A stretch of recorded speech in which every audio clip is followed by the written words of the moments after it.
আপনারা যে জিনিসটা দেখতে পাচ্ছেন এইটা একটা ফ্রিজ বা এসির কন্ডেন্সার।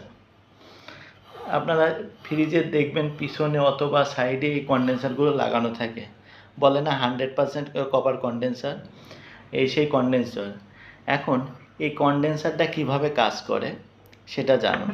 এই কন্ডেন্সারের দুইটা মাথা থাকে, একটা মাথা কম্প্রেসরের সাথে যুক্ত থাকে আর একটা মাথা ফিল্টার বা স্টেনের সাথে যুক্ত থাকে। এখন যখন কম্প্রেসর থেকে কি আসে, গ্যাস আসে না, এখন কম্প্রেসর থেকে উচ্চ চাপ উচ্চ তাপমাত্রা এই কন্ডেন্সারের এক মাথা দিয়ে প্রবেশ করে কন্ডেন্সারের ভিতর।